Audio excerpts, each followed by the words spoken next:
Warning, incoming game over. Warning, incoming game over. Salut tout le monde. Hey everybody. We are back for some game over action. Pretty exciting. Obviously, we're going to talk about that Bruins game, but I'm just happy to be back with all of you joining us. Honestly, it means the world to us, the support that we've received, and obviously, we're going to discuss the relaunch a little bit because I was watching yesterday, and Andrew took almost no credit. He was talking about a team. Listen, it's been a team effort, but we've had Hercules in front doing all the work. So Andrew will be joining me as my co-host today. Merci beaucoup tout le monde. Thank you very much for joining us. If you can, don't forget to subscribe and like.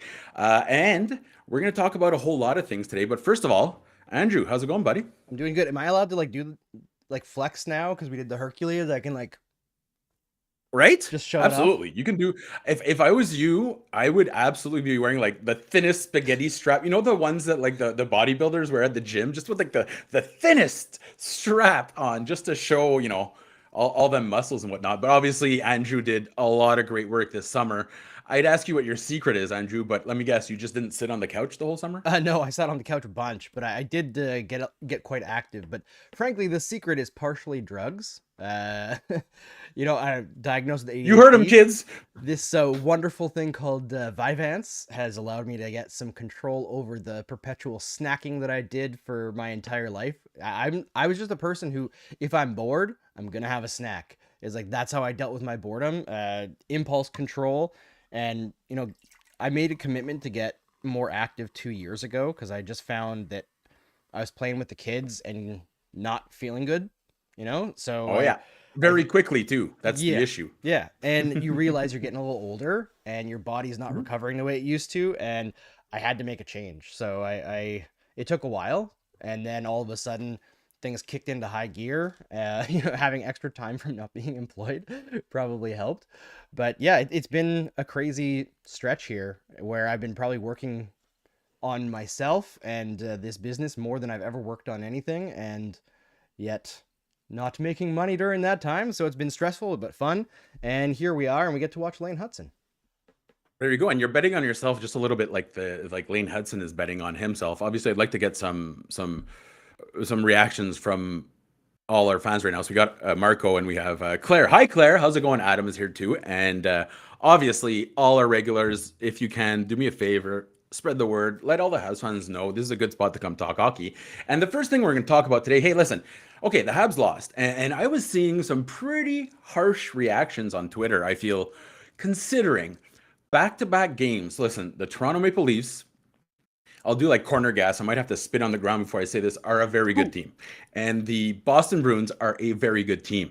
So it was a really tough start to the season for the Canadiens in terms of schedule-wise. 2 games, 24 hours. I know I sound like I'm creating excuses here, but I never expected them to come out winning 2 games right off the bat. I thought they showed a lot of mettle in the second parts of the game. But listen, Andrew, let's talk about this a little bit. We saw during power plays, Mike Matheson is not a power play quarterback. He's the guy. If you want a defenseman on the rush, you want Mike Matheson. If you want a defenseman as the QB, you want Lane Hutson. Now, here's the thing. Lane Hutson is getting some of the most 5-on-5 ice time of the entire team so far in 2 games. So how do you see it, Andrew? Is he already ready for that number 1 spot? Fuck it, let's go. Put Lane Hutson in the spot and let him ride. Or should we also remember that he's only played about 65 to 70 minutes of ice time in the NHL? I mean, annoyingly, it's both, right? That's it. The truth is nuanced. I think I totally understand everybody who wants Lane Hutson to be immediately the power play quarterback. He's very clearly Right. the best option for it.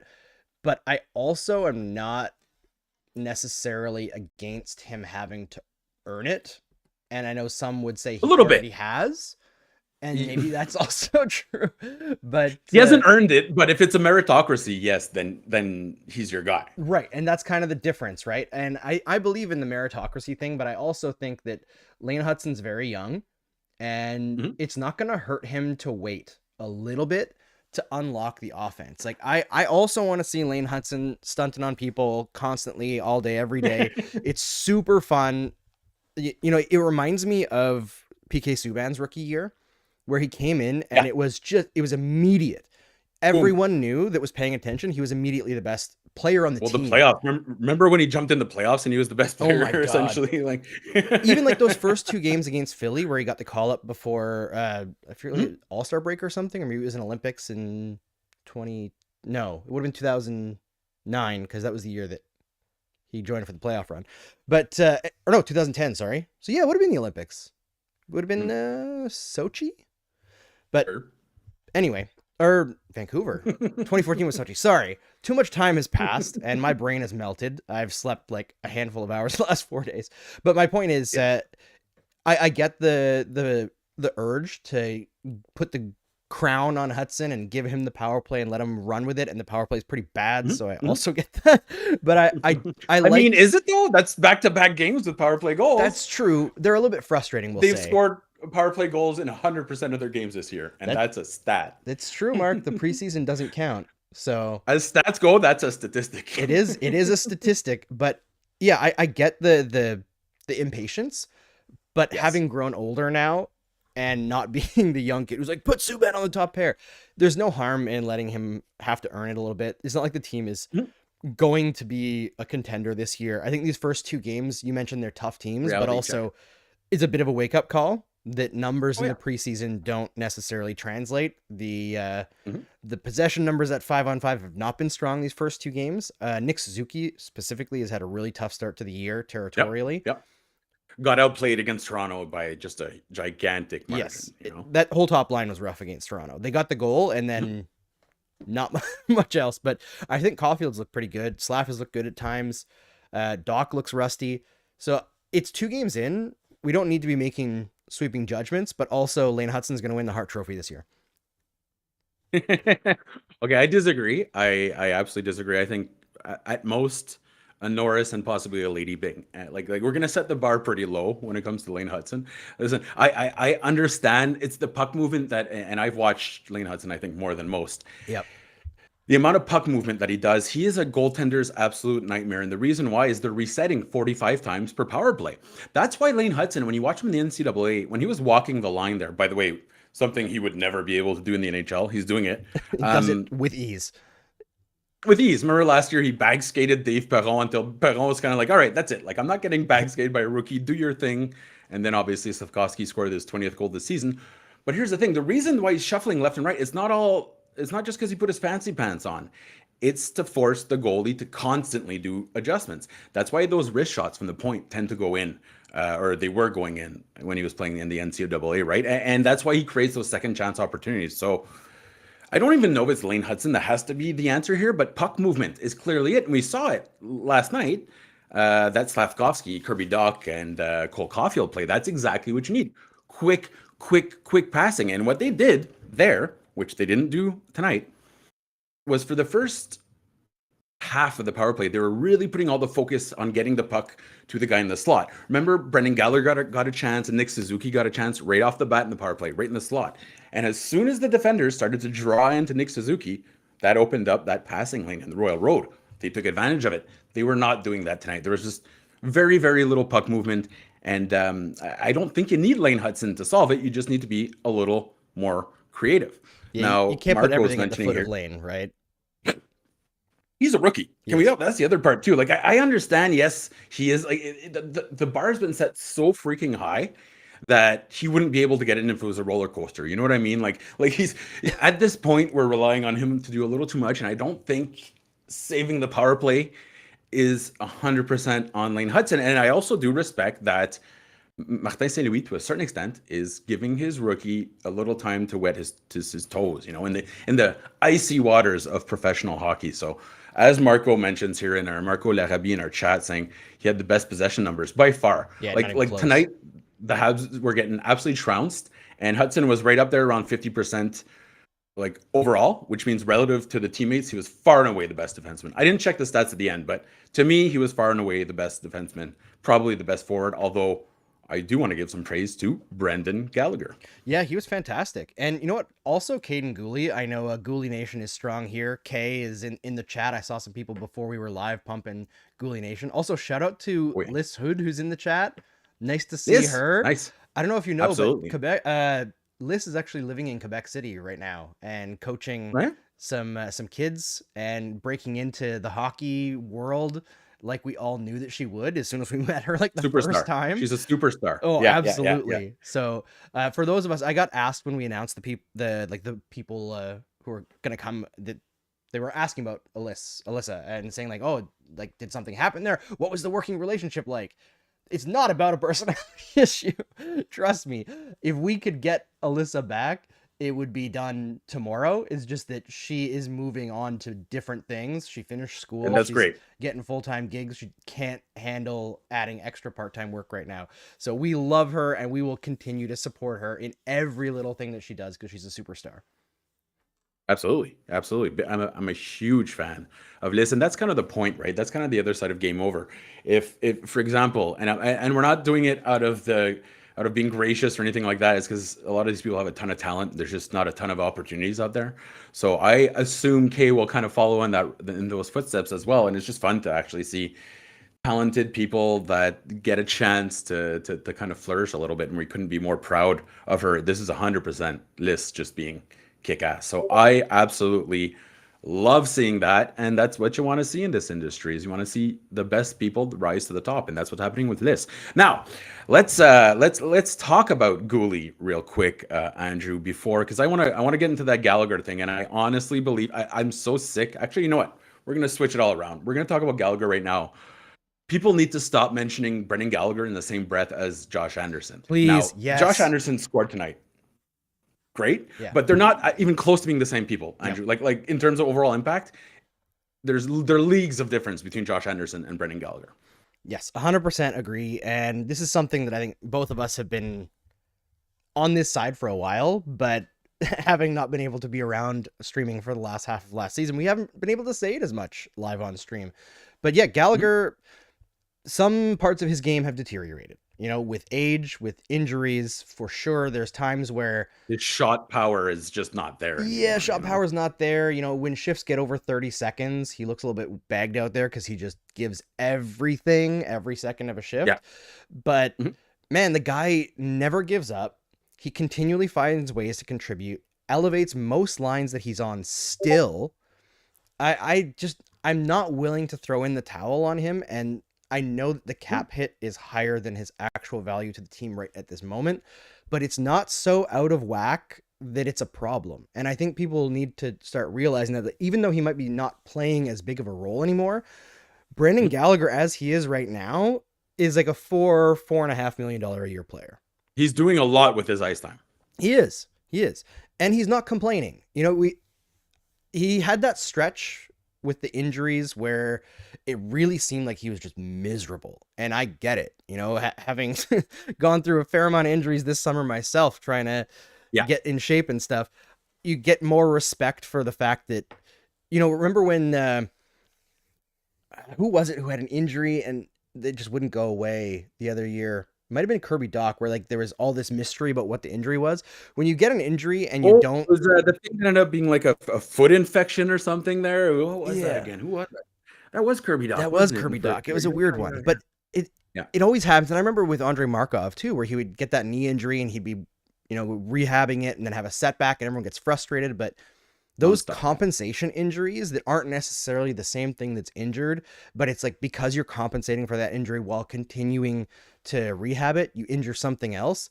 It's a real thing, and it's so mentally frustrating. And I have a lot of respect for athletes that can get through a period of, you know, extreme injury problems and then come out the other side. So Gallagher, again, like, he's all heart. He's always been all heart.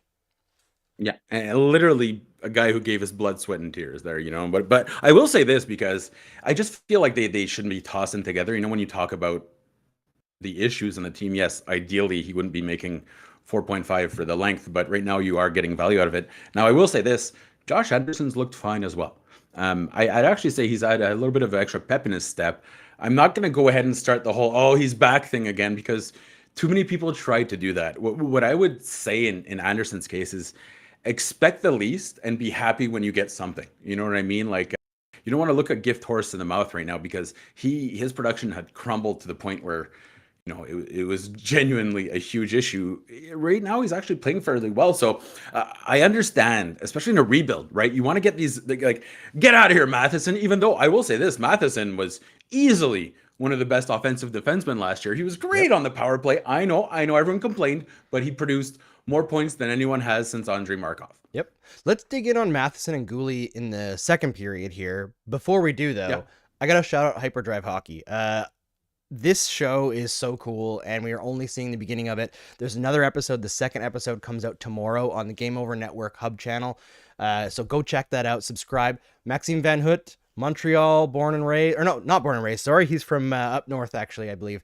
But a Montreal guy now. Always a Montreal Canadiens fan. He's from Kuujjuaq, northern Quebec. Exactly. Yeah, I'm just making it up. I had a great meeting with Max this summer when we decided to go forward with this project, and got to know each other a bit more. And it was like learning about like his upbringing in northern Quebec was very similar to mine in northern Alberta. It's the same demographic of people, the people who like to go out on the quads on the weekend, the skidoos and all that outdoor stuff out in the woods, hunting, fishing.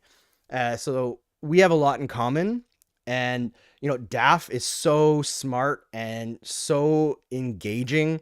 And then Kev How did we get Daphne Malbeuf? Like, Daphne Malbeuf is one of the one of the best in terms of just her overall delivery and her knowledge and her firsthand experience. We're beyond lucky to have her involved. 100%. And Kevin too. Kevin Laramie, he's an absolute Big professional, incredible producer. He's going to bring so much to this network. And I think that's one of the coolest things about building this is seeing how many amazing folks believe in it right away.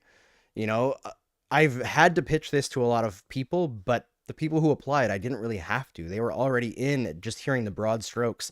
So now that we're building together, it's really cool. So check out Hyperdrive Hockey. It's a really cool show. It's 3 francophones broadcasting in English. It's going to bring some Quebec flavor to the rest of Canada, which I feel like there's a language barrier there that prevents it. And I want to be part of the vehicle that crashes down that barrier a little bit. And actually, Marc, before we move on to the second period, or as we move on, I'll just switch it here. Why don't you tell everybody what we're planning to do in terms of Francophone content this year? Yeah, so one of the fun things, actually, before we even, I'm going to push it back one more time. We're really bad at this. Me and Andrew said we're going to stop doing this. This year is going backwards and backwards, but please like and subscribe. See, yes. Kay didn't have to tell me to do it this time, but please like and subscribe and tell your friends, because that's the key part. We're growing this grassroots. We're giving a lot of people opportunities. We're lucky to be back on the air in front of all of you, so that's fantastic. One of the coolest things, and someone in the chat mentioned, who was it real quick, that yes, Andrew lost just a ton of weight this summer. I found some of it, so we're doing good here. But yes, Andrew worked really hard and obviously is looking great. Now, one of the first things that I wanted to do with Game Over right off the bat was getting a little more Francophone content going on. Because as Andrew mentions, there's this big wall between Francophone and Anglophone coverage. There are stories that come out on the English side that take months to get to the French side and vice versa. Now, I am incredibly lucky because my Anglophone mother made sure I was bilingual. So when I said, hey, Andrew, can we do some French shows this year? Andrew, within a millisecond, said, absolutely yes. So we're going to be doing some French shows au complet en français. C'est ça qui va être intéressant. On va rassembler quelques francophones, on va discuter du hockey, puis on va vraiment s'amuser. And I'm really, really happy that we'll be able to do some French shows during the season. So what we're going to do with that as well is we're going to teach you a little bit of French as we go on. We're going to be teaching you some terms and whatnot before we get into those French shows. We'll start that throughout the season, and we're going to pick a date, either the 3rd or 4th Saturday of every month, to do a French only show, and that should be absolutely fantastic. I'm beyond excited for that, Andrew, and thank you for saying yes. No, I can't wait. I haven't told everybody, but I'm trying to finally learn French now, working on Duolingo every day. I just passed tough language, man. 102-day streak, so I'm getting going. I haven't been able to do as much lately. I feel like I'm like a grade 1 basically in terms of what I can understand. Reading is a little bit easier, but I'm going back and forth learning new words constantly. I've really enjoyed my oldest, Dylan. He's 7 now, grade 2. He comes home, he has to read every day, so we just read his little books together, and they're my reading level. So it's perfect. But I'm hoping by the last French show of the year, that I can come on and You're just gonna jump be in. part of the conversation. This is my goal. I feel like it's probably too lofty of a goal, but I want to try. I want to try to put myself out there. It's just I have such a lack of confidence in it. Well, okay, listen, and it is intimidating. That's the other part is I've always said if you're really the best way to learn French is be born in a French family. It's as simple as that. It's a very difficult language to pick up. I haven't taken an English class since 8th grade, which is mid 1990s, okay? And as you can see, my English is adequate. It's not fantastic or anything, but so we have a saying in French is en français tu l'apprends, l'anglais tu l'attrapes. So French, you got to learn it. English, you catch it. So you really do have to learn, but hopefully we can bring some of that into our French episodes. So laissez tous vos amis francophones savoir, on va commencer avec nos émissions en français aussitôt que possible. All right. You wanted to talk about the Kaden Guhle, Mike Matheson type situation. Hey, first of all, you're noticing here, Mike Matheson's still getting 30 minutes a night. So this idea, the Dumont Matheson and whatnot, I'm having a hard time agreeing with it. But to get back to what you said in the first segment, I'd have no issue switching Matheson out of that first power play role to maybe bring down his power play time and bring up his even strength time. Because right now, Lane Hutson's actually getting higher even strength time and lower power play time. If they could just slightly adjust that a little bit, I think that would do good for everyone. Yeah, I like on the one hand, I kind of like that they're giving Lane a lot of even strength time because that's going to be the toughest thing for him, right? And getting those reps. I mean, unless he wants to try penalty killing, which, go for it, kid.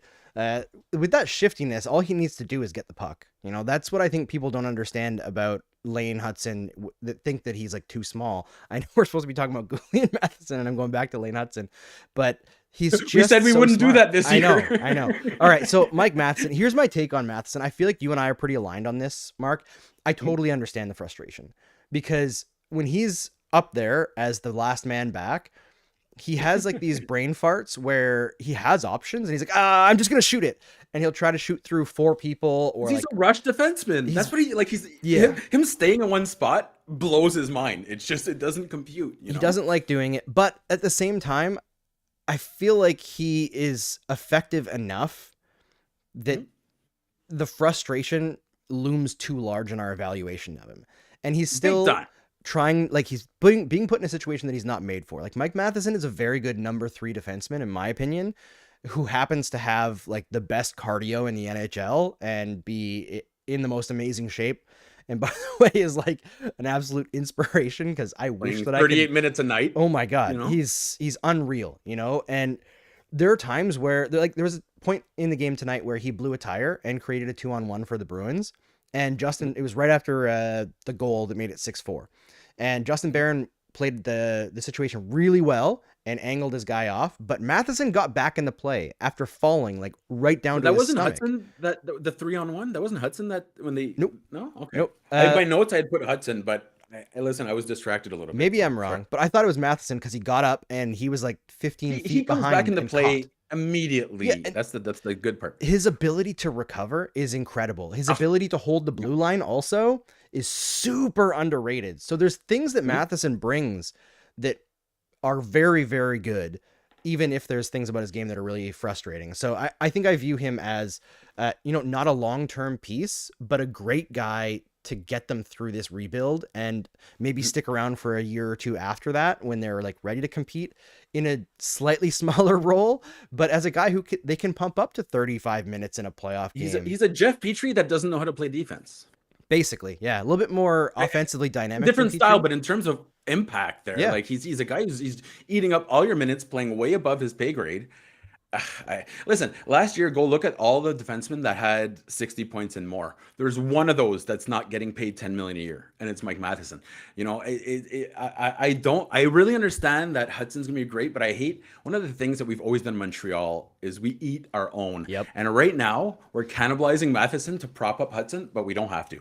Having Hutson there and Matheson as the insurance policy that's kind of allowing St. Louis to, like, listen, we're saying slowly ease him in.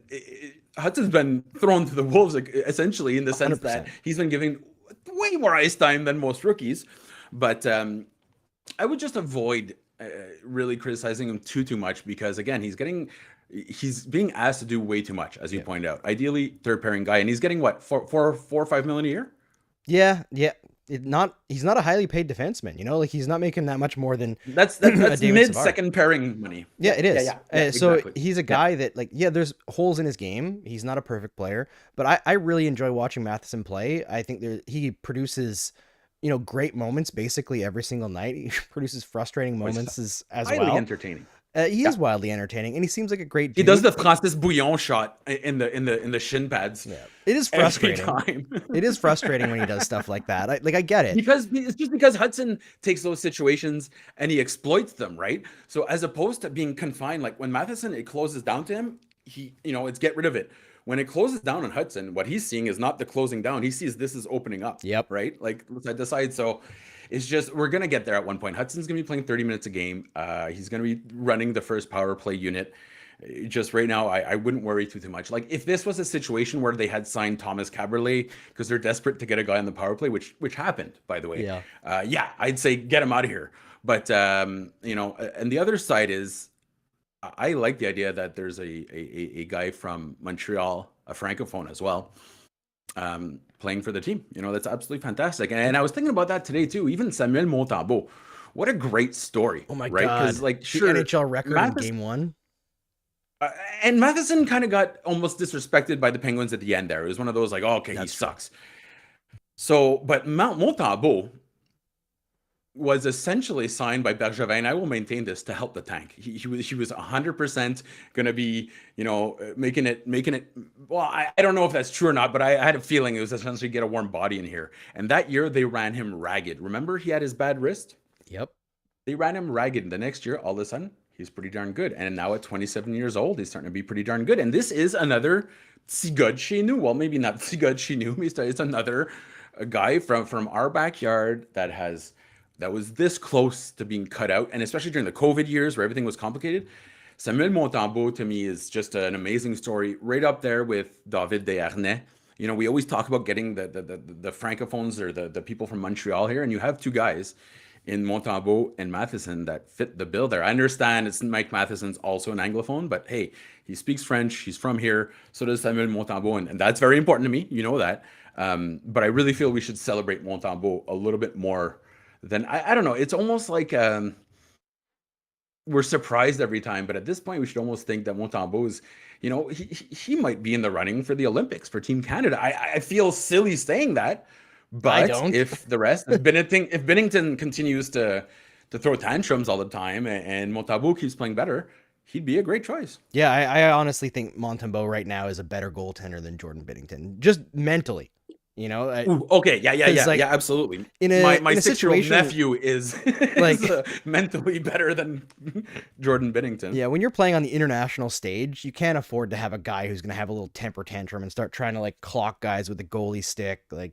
He's unserious. You don't want the Patrick Roy, believe it or not. You want the Martin Brodeur on the international stage, and I know that sounds crazy. The thing is, Patrick Roy didn't do that shit in important games. Outside of the one that was already lost against Detroit when he was with Colorado. Right? He really did. But listen, it's just that that Roy had that extra level talent.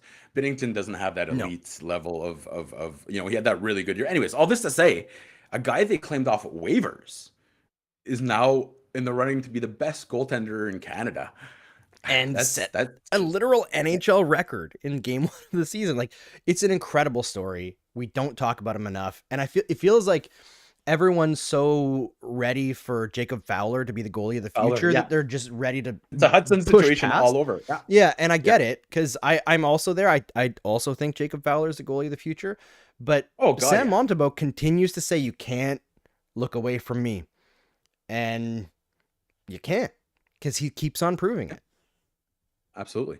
It's one of those amazing success stories on waivers. And by the way, I know he's gone now, but Jonathan Kovacevic is all of a sudden the top defenseman in New Jersey, and he's getting points and he's playing well. So good for him. The Habs have done pretty darn good on waivers in recent years. Okay, so we're gonna get a little bit of the opinions from the chat here, just because that's the other part. What I love about this is getting the opinions from people. For example, Recliner Sports. Oh, by the way, I saw your message. I will check my DMs. I've been so busy, but I'll get into them. Roy had that elite talent. Binnington doesn't. Don't forget about Dobesh. Okay, here's the thing with Jakub Dobeš. He should, by all logic, he should kind of be doing his 4th year with Ohio State right now. I'm going to go ahead and say this. Dobeš, and I'm not saying it was bad, but last year, I feel the Habs kind of left him out to dry there, where they didn't get him a backup until, they brought in, I always forget his name, Cassie. Anyways, I will massacre his name, but the goaltender who does all the videos halfway through the season. This year, they got Connor Hughes right away. So that's giving him a little more, provide him with a legitimate season. I'm really starting to judge Jakub Dobeš right now. But he's a perfect example. Same thing with Kaden Primo. Leave your goaltenders in the NCAA. Like, I know last year we had, who was it? Pierre Maguire was saying, oh, yeah, you know what? It might be time to get Fowler in the NHL. And it's like, no. Leave him there. I want to see what we can do with Boston College this year with maybe not having amazing forwards. I mean, they're going to be great, but they're not going to be as great as last year. There's no rush for Jacob Fowler. There's no rush for Jakub Dobeš. Let them do their time. A goaltender takes a very, very long time. And as we remember, people are ready to give up on Montembeault. People are ready to give up on Primo. So, yes. I think people are still ready to give up on Primo, to be honest with you. And I know, yeah. I saw that. Okay. So jittery. But we should touch on Guhle, and then, or maybe we'll touch on Guhle. We'll switch to the next segment here. But before we do, I got to talk about some of the things that we're trying to build here, and some of the things that we're going to need everybody to be aware of. And one of the things that we're doing right now for the next few weeks is we want to build awareness that we're building a campaign on LaRouche. And it's a Quebec-based like Kickstarter thing that's integrated with the business community here and the government. And we're looking to raise $15,000. It's going to help us platform the Hyperdrive hockey staff. And if we hit our goal, we get access to a $75,000 grant from the Quebec government to build the business further. So it's really important that we hit it. It's really important that we get to about 30% of our ask in the first week of the campaign. It's going to be late November. There's going to be lots of things that we're going to have to give away as compensation, not compensation, but an extra bit of flavor for helping support the company. And we'll take suggestions as well if there's something that you would like to do or see or be a part of to help build this. We're all ears. You can send an email to info@thegameovernetwork.com. That'll come to email for me, and I will be able to read it.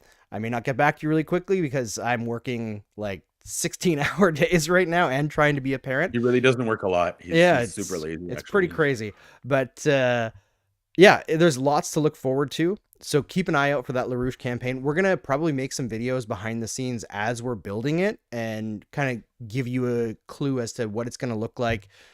It's going to be really cool. I've taken a look and met with a couple of people through their program, and it's really neat. It's going to be really powerful for us. So keep an eye out for that. And in the meantime, if you'd like to support us, if you go to this webpage, this YouTube page that you're watching right now, click on Game Over Montreal. In the links in the channel description, there's a Patreon. You can go there and you'll get little treats as well, depending on what tier of Patreon that you signed up for, including Discord things. If you want to join our community Discord page, link is also there. Yeah. And also for the folks who are coming back, who are part of our community before, if anybody wants to be a mod in the chat to kind of keep things, let us know. Yeah, let us know, because we want to make sure that we're keeping the riffraff from being riffraff and making our community shitty. Because I don't want that. What we have is so special. We're already hosting, man. We don't have enough space for that, Exactly.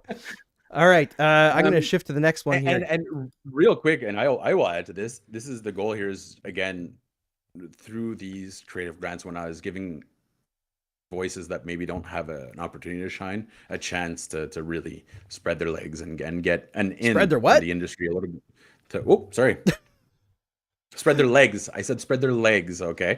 I was afraid that my mic had muted at the wrong time there because it could have sounded terrible. But anyways, it's all about giving people chances. And we love, for example, Kay came from our community. So we always keep an eye on our community for, possible hosts in the future. And if you want to moderate, let us know. That would be a huge help. The biggest help, though, letting everyone know on Twitter. Because when I talk about how great we are, it sounds a little bit shallow. Just a little bit. So if you guys do it, it will be much, much better. Go ahead, Andrew. I won't cut you off for the 47th time. Oh, no, it's all good. I will say Twitter's probably not the best place.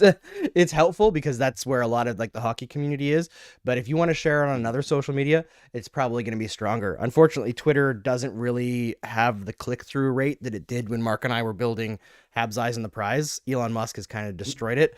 But I don't know if you've noticed, we're testing out a new thing today. Mark looks a lot clearer than last year. We are doing away with Zoom. We're actually broadcasting through Discord. And I found out that on Discord, there's a soundboard, Mark. So now I can do stuff like this. Just stupid crap. Just to do stupid crap. Terrible. I'm not going to abuse it. Where's the never do that again button? No, never doing that again. But it is fun that we can do it. But it also means we can load custom sounds, right? And do all sorts of fun stuff. And we have so much more capability right now with a company that's entirely focused on building what we want to do. So anyway, let's talk about Kaden Guhle. We got to talk about hockey sometimes. Kaden Guhle, by the way, finished with the highest possession numbers by far tonight. And that's something, the one thing that I really don't like in this whole situation is when we saw what the Habs really struggled with in the first 30 minutes, 40 minutes, in my opinion, was quickly corralling pucks, getting to quick, clean breakouts. That just wasn't happening. And when Kaden Guhle's on the wrong side, his puck corralling's a little slower. His breakouts are a little slower. So we're not even seeing the best version of Kaden Guhle right now. Or maybe not the best. We're not seeing him being used in an ideal situation, is how I'd put it. Eventually, you want him on the left. That being said, if he continues to put in performances like he did tonight, that, for a guy, we often forget he's 21? Did he turn 22? Either way, Kaden Guhle at this age is already well ahead of the curve. Now, the big thing he's 22. The big thing for me, Andrew, is that I don't want to see him hit a wall like he did, the first couple years, midway through the season. But right now, if he continues this upward trajectory, and just as his defensive game has been very good, his breakouts have been good considering, we have something pretty good on their hands there when you can essentially line up Lane Hutson and Kaden Guhle as your 1-2 on the left. Eventually, again, I know he's on the right. That would be pretty healthy for the Montreal Canadiens. Oh, big time. And like Kaden Guhle's ascension. And also I was going to say, what position is like the preferred position might depend on who you ask. Kay might say something different than left or right. No offense, Kay. Get spicy on here. Mark's out here saying awful things, so we got to bring it. Hey, hold on. Have you guys never taken a flight in your life? You've never heard spread your legs? You never heard that? Well, usually when people say that, they're talking about something different. I see that referred to as like man spreading. Yeah. But usually when you're saying like you're gonna like elevate, it's like spread. I'm not gonna have sex with you, Andrew. Not tonight. Not on Why? Camera, okay? It's not gonna happen. Why do you think I lost all this weight, Mark? Your OnlyFans credit card expires, so it's not gonna work. But yeah, no. Hey, honestly, Kaden Guhle, I think if you really streamline him into, I just don't see how they're gonna get him back on the left with Matheson there. And I know that works again against Matheson, but you can't take him out of that position. It's 30 minutes a night. So how do you get Kaden Guhle back on the left? Man, I mean, it has to be. You don't need to. I think you do eventually. Eventually, yes, but that's like when Reinbacher's ready, right? Because I feel like that's still the plan. Is they think Reinbacher and Hutson will be the top pair eventually, and then Guhle kind of creates the second pair on his own. He's good enough to do that. But right now, I feel like if the choice is Guhle on the left, but he's with like Savard versus Guhle on the right, but he's with Lane Hutson, I think he's fine on the right. It's fine. It's the puck corralling. Like, I know, okay, some guys, Arbor Jack guy, because again, it's not exactly his specialty, but he has no issue playing on the right. Jordan Harris had a really hard time playing in his off wing. Some guys just do it well. Kaden Guhle, I feel like he does it pretty well, but I still feel like you're kind of putting a handicap on him, right? Like you're holding him back to a certain extent by not putting him in that ideal situation. It's just that, again, with Matheson, Hutson, Guhle on the left, and then you have Engstrom coming in and etc. Yeah, maybe they do have to put. I would really like to see him in his natural position for the first time in a very long time, because that's when we really saw him, even with the Habs when he played on the right. He was much better at generating exits and entries. I really feel like Kaden Guhle is at his best there, but I think I'm also maybe looking a little too far forward. For now, it's fine. I'd love to see Kaden Guhle not get thrown to the wolves in a baptism by fire. You know what I mean? Like this guy gets rough usage, and he's done pretty well considering. Yeah, that's the thing that impresses me the most is that he at no point in his career so far has he been given anything but at the very least second pair minutes. He has not had an easy break into the NHL, and like we know the numbers in the first season. He was a rookie on the first pairing, pairing rookie right off the bat. Yep, and like no offense to David Savard, I've come to love David Savard a lot more than I did the first year he was in Montreal. He's all of our uncles. Exactly. All of our uncles. He's just I just want to hug him, you know. And also, there's things that he does on the ice that are just they astonish me constantly. The one spinorama move, I love it. There's something about David Savard that I can't help but love. Slowest but most efficient spinorama in the history of hockey. Never fails. It's so slow, and you see it coming, you're like, no. Yeah, but him and Guhle did not work out that year, and we've seen the improvement in Guhle since, but he has not had an easy road to get to that improvement, and he still has managed to find ways. So I just see a really versatile, intelligent player who just keeps getting better. And he also can rock a guy in open ice or along the boards and take the puck and, you know, battle really hard. I really like this guy. He just seems like an all tools player. He's not, you know, wildly dominant in any one area of the game, but he's really good at everything. He's like defenseman Craig Smith, which doesn't sound like a great praise, but go look at Craig Smith's underlying numbers. It's nuts. But also, you're talking about Craig Smith. I remember he went up to the second line at one point. He was mostly when he got all that. He was on the third line, and that's again with Savard is that he's playing again way above his pay grade, like way above his pay grade. For what he's making $4.5 million or something. 3.5. So top pairing minutes with Montreal was just an unreasonable thing to do. But I will say this: one of the things we maybe underestimate is how difficult it is to become a professional. You go from like the jump from college to the NHL is just a spectacular difference in lifestyle. It's not just, it's learning to cook on your own. Every single hockey guy will learn finally how to cook, which for them is just making chicken breast and pasta. But hey, it's a step up. And guys like Savard make it so much easier for them. And I understand, in French we say, s'il est bon dans la chambre, laisse-le dans la chambre. If he's good in the room, leave him in the room.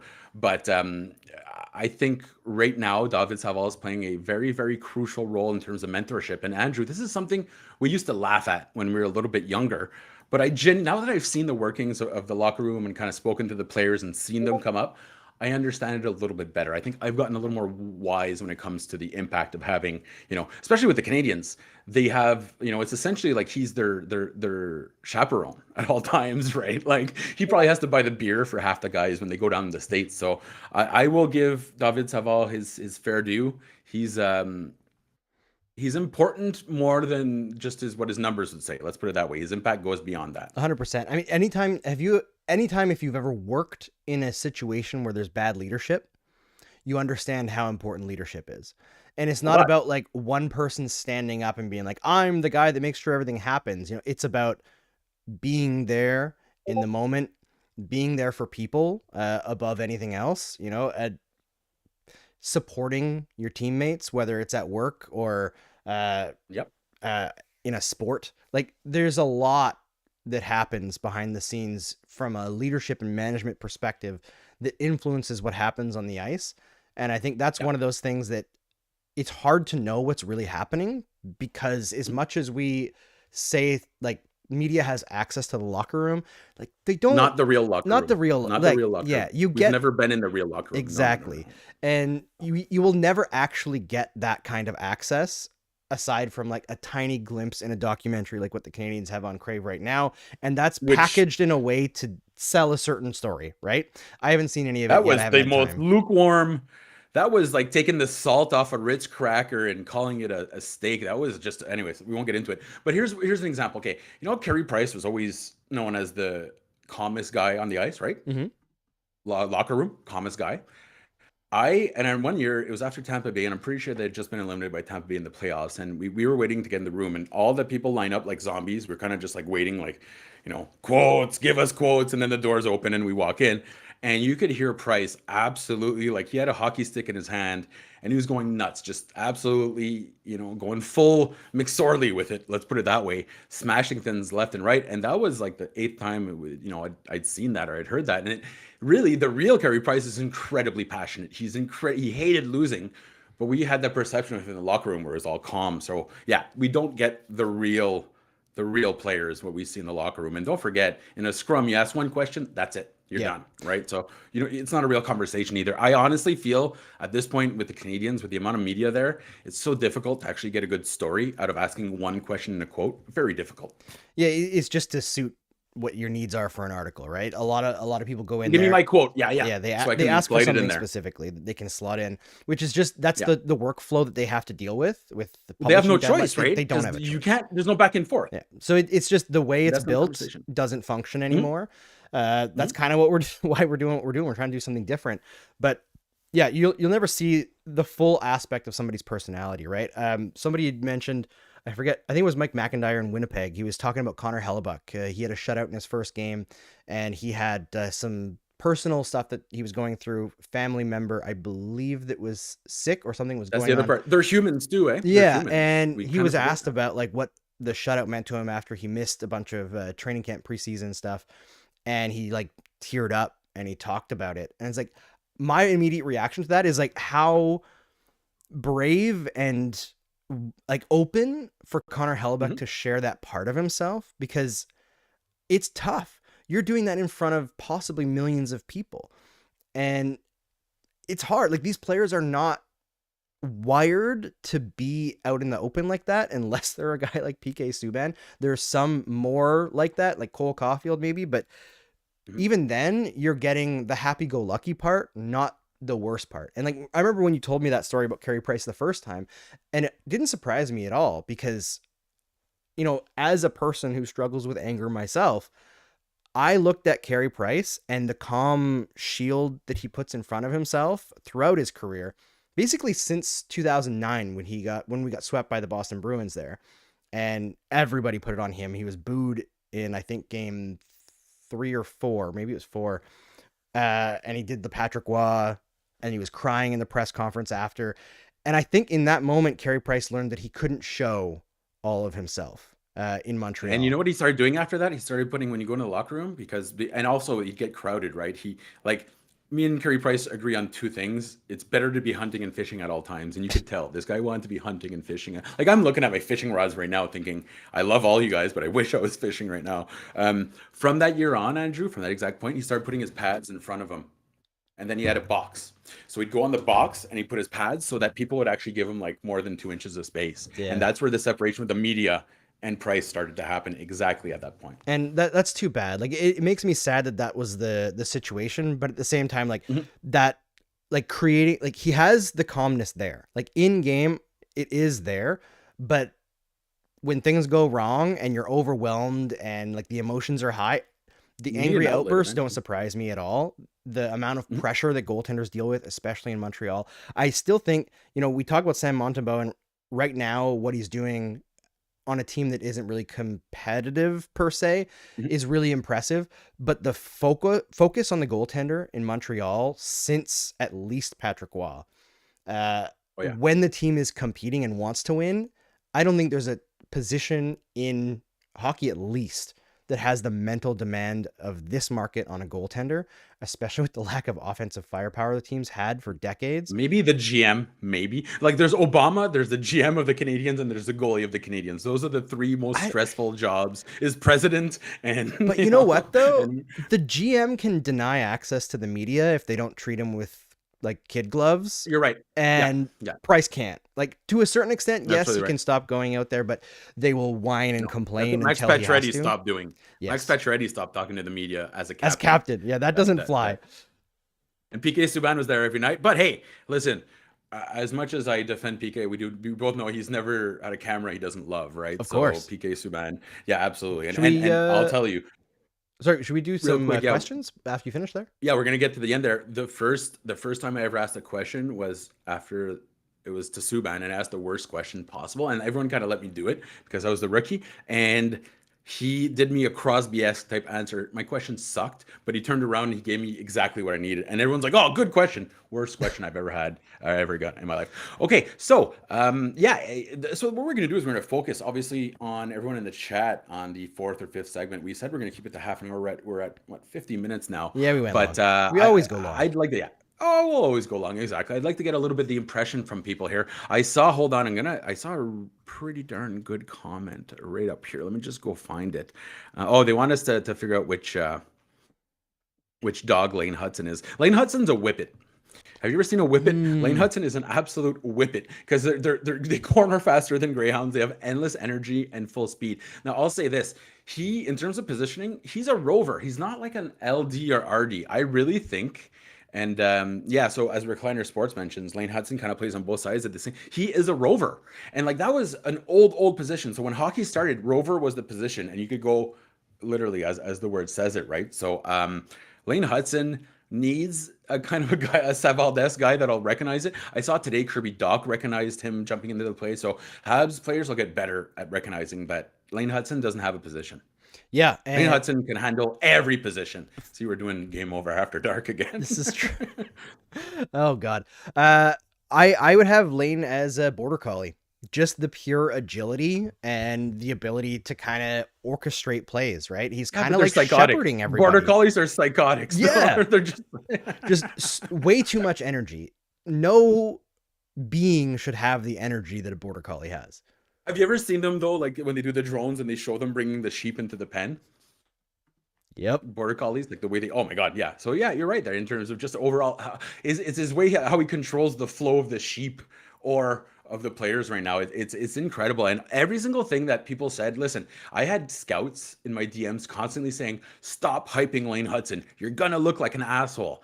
And my reaction is I mean, what would that change, right? Like the worst thing that could happen from believing in a player is you're wrong, and who cares?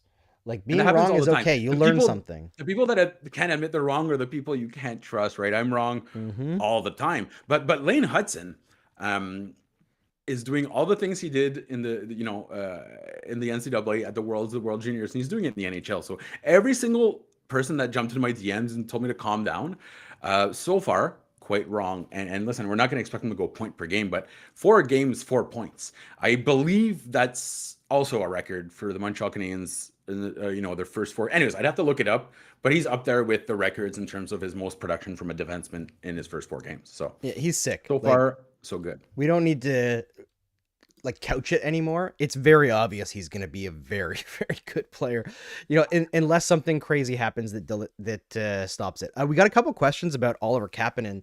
If you want to dig in on him, Mark, I know you know a bit more about Kapanen than I do. I wasn't able to watch a lot of the preseason, which he really impressed. But Adam Dyer asks, what were your thoughts on Kapanen about 10 minutes of ice? And then Recliner Sports, Devin says, is it a mistake to keep Kapanen only to have him in the press box or on the fourth line with less than 10 minutes? What do you think, Mark? Okay, you know what's funny? I will actually say out of the 3, I actually thought Emil Heineman was the one that was best in preseason, and I really didn't understand why Kapanen was getting so much hype. But it was the new toy factor. Let's be honest. Even going back to Michael Bournival, we've done this with the new guy. Like, oh shit, he's gonna come in and dominate. So I understood that part of it. I think that it's such a perfect situation for Oliver Kapanen case. So first of all, tomorrow, if they cut Oliver Kapanen, he's not going to Laval. He'll be going back to Timrå. Timrå plays in the SHL, and his father is the GM. So we know the moment that he's no longer in Montreal, he's been getting top line minutes. And during the preseason, he was playing with Timrå on their top line. He was getting 24, 25 minutes a night. The question becomes, is 13 minutes a night, 10 minutes a night better in the NHL, where he's learning it's important? Or do you want him really fine-tuning his dominant level? I feel like you're kind of in between right now. So yeah, the best part is he's 21 years old. So no matter where he plays this year, Oliver Kapanen's entry-level contract kicks in. Like the Habs could keep him for 6 games, doesn't matter. They could keep him for 40, doesn't matter. They're burning year 1 of his entry-level contract. So there is literally no pressure right now. If you don't have a place for Kapanen, you send him back to Sweden, come back next year. You did great. No one expected him to make the team. And if you can find time for him, great. But I really believe that a minute in the NHL is worth 2 in the SHL. And I'm not trying to be arrogant. I understand we underrate European hockey all the time. Kapanen built his reputation. He got all his experience from playing professional hockey in Europe, in Liga since 2021. So I will say that right now, absolutely no pressure. We don't even have to worry about it. You reevaluate after 10, 20 games. The date that I would set for Kapanen is Patrick Laine's injury recovery. So around That makes December, sense. I think you have an honest conversation. If you have time for him, you keep him. If you don't, you send him back. It doesn't change anything. Yeah, I think for me, it's just about the quality of the minutes. If it was a situation like the last couple of years where he's on like a makeshift ramshackle line with like Mike Hoffman and like Yoel Armia when he didn't want to be there for a year, then yeah, it's a Jesse mess. Ylönen on the fourth line. All right, let's go. Yeah, but if he gets out there on a line with like Jake Evans and Brendan Gallagher, two veterans who play That's a extraordinarily good fourth hard, line, man. I would like to see I it was because just saying that. Yeah, I think part of the reason why people got excited about Kapanen is he kind of plays that like very aggressive, fast style, right? It's exciting to watch him. He kind of is visible when he's on the ice. You put him with guys like Gallagher and Evans, 12 minutes a night, 10 minutes a night. I think he learns a lot in those short minutes. And So that experience is key in the NHL. exactly. And, we went through this with Slavkovsky, and it was a bit of a bigger deal because he's a first overall pick. And that first season, maybe he shouldn't have been in the NHL, but he found a way through there and now looks very strong. So I'd say he did well despite how the Habs use him. Probably. I think I really go back to year one. And I give so much credit to Slavkovsky because, anyways, we're not here to discuss that because we've gone beyond that point. But I always kind of wonder because people say, "Oh, well, he was fine without it," and we don't know. We don't know. Yeah. But tonight, as someone mentioned in the chat, how was he? It wasn't Slavkovsky's best night. It wasn't the first line's best night. Slavkovsky got shifted to the second line at one point. Josh Anderson got put on the first line. Now, I know it created all the comments on Twitter. Anderson was playing a lot better than Slavkovsky tonight. And in a vacuum, in a Dyson vacuum, in an expensive vacuum, that was the right decision. But I also didn't mind seeing St. Louis kind of break up that first line because I feel like he last year, I guess he just didn't have the option to break it up, right? When you only have one line that sort of clicks, but I felt like there were some times where they're really getting lit up, and I guess I was maybe blaming the coach now that I think about it. He didn't have the options, but Slavkovsky's still 20 years old. He's or what? Is he 20? Did he turn 21? Can he gamble in Vegas? I don't know if he's 20. I don't think he's 21 yet, No. but He can't.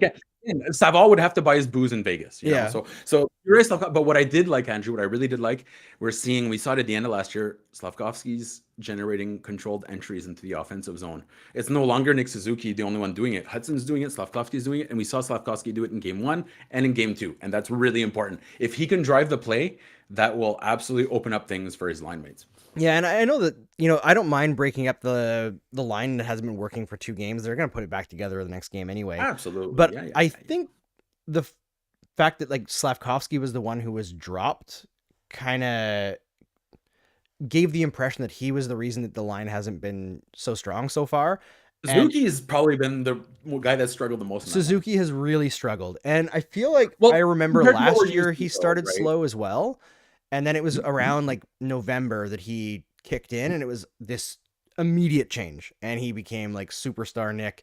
So maybe he just starts slow a little bit. I'm not worried about Nick Suzuki at all. Remely in the chat mentions, and this is something I've wanted to see for the longest time. I had an article ready. It's time to break up Caufield and Suzuki. This is before they put Slavkovsky there because I really wanted to see Cole Caufield with Kirby Dach. And Remily mentions here, I say if you're going to break up, the first line keeps Slav and Suzuki to ever put Caufield with Dach. I actually love that. That's right down my line of thinking. I think Kirby Dach and Nick Suzuki would be a fan. And it's, we talk about the lines. Listen, with Martin St. Louis, it's really a top 6, sometimes a top 9. You know what I mean? Like his ice time distribution doesn't really speak to a top line and a second line if Dach's there, But I would like to see Caufield with Dach at some point. Yeah, it's good to try things out, right? And with Demidov coming in, there's going to be some scrambling and different options eventually, right? Like, I think it would be really fun. I want to see a line of Demidov with Dach and Joshua Roy when he earns his way back up, which he will. I have no doubt about that. I feel like... Listen, I'll be perfectly honest. It's bullshit that he got sent down, and I agree. You're looking at this team right now. He should be in the lineup. It's insane. He's not in the lineup. I know, I'm sorry, but the thing is, at the same time, I do understand it that a guy like Joshua Waugh has to be on top of things because he has the coming history. in, Yes, and he has to. Yeah. they were expecting him to like take it by the horns, right?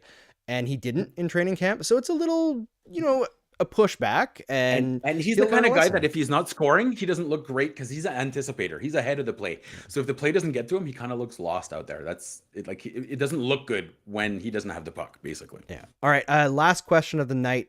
Claire asks, I'm gonna kick it to you, Marc. Your thoughts on Barre Boulet? Guhle.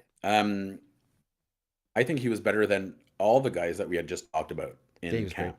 And right now he's actually been one of the most like, okay, listen, the thing is he's going to get hit a lot. I watched him in the AHL a ton, and I remember the outrage when the Habs didn't sign him. Now, I will give Marc Benjamin credit because he had told me that day. They put in a big, nice, juicy offer for Barre Boulet, and apparently got leveraged into another offer. So it kind of played the Habs a little bit, and that's, it happens all the time. But it was the outrage. How come you didn't go get him? So two things here. Sometimes the grass isn't always greener, and number two, he's just 27 years old, and we talk about guys like Paul Byron that took a long time to get going. Barre Boulet will outwork you. He's entertaining. He's always seems to be doing something. If he's getting hit, it's in the offensive zone. Like he got dropped, right, tonight twice in the offensive zone, and it's because he took the hit to keep the play alive. Barre Boulet is just a hardworking guy that won't blow your mind, but in terms of and I know people don't think he's all that useful because again he's not a young guy, and we're really looking at the 22-year-olds, but Barre Boulet has something to prove, and when someone has a chip on their shoulder, that's one of the greatest motivators. Like he wants basically the Tampa Bay Lightning to realize they made a mistake, and I honestly think that having a guy like that in your lineup also kind of maybe motivating the other ones, like, hey, I'm also going to try to steal your job while I do it. Perfect. He earned his job at camp, and pretty darn good signing. It's just the thing is right now, like the Habs need like an impact player, and Barre Boulet doesn't fit the bill, but you don't find those guys in free agency when you're rebuilding. So far, I really like everything that he brings to the ice. All right. Thanks for joining us here on Game Over Montreal. I am Andrew Berkshire. I'm here with Marc Dumont.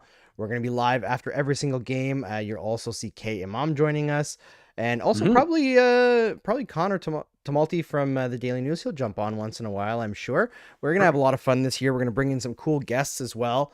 And before we close it out, Adam Dyer asks, where does Demidov slot in? And Ramelli, on the 14th as the 14th forward on SKA. I didn't even watch him. I didn't watch him today. I know. That's how bad it is. Ramelli had the good callback. It says depends how fast he spreads his legs. So and our Haligonians are going to bed. Thank you for joining us, Recliner Sports and Marco Larabie and everyone. Emily, we really appreciate it. Listen, Ivan Demidov right now is getting rotten treatment from Roman Rottenberg. I'll just say this. There's a reason why Roman Rottenberg became the coach of SKA, and it's not because of his coaching skills. It's because he's friends with a certain warmonger who's in charge of Russia. I'll be perfectly honest, and I don't care if anyone gets mad at that. That's the reason he's the coach, and we're seeing he's not a very good coach. It's as simple as that. Yeah, and the fact is, in all industries, a lot of decisions like that are made. Actually, I was reading an article. This is totally off topic, but I was reading an article a few weeks ago that most of the people who are promoted to management positions in corporations around North America are literally the worst candidates that you can find.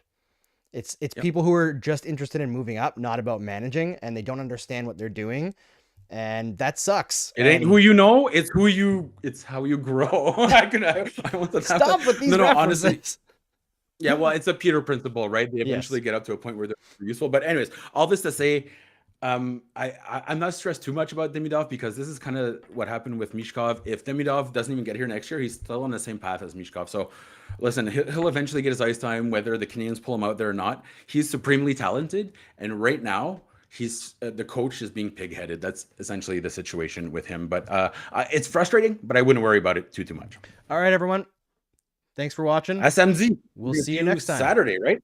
Ottawa Senators. Yeah, let's have fun. Yeah, I think I'm on with Damien, one of our new Game Over hosts from Ottawa. Make sure to subscribe and like, and thank you so much for joining, everyone. We really appreciate it. We love all of you. And check out the GameOverNetwork.com/pages/Montreal. Find all of our stuff there. You can find out where we have the podcast, all the links and everything. You can meet our team.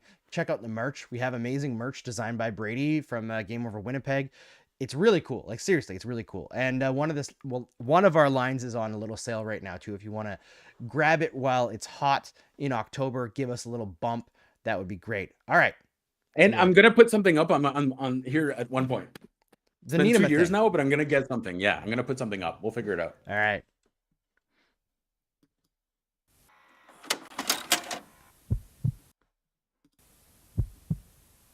That was good on that.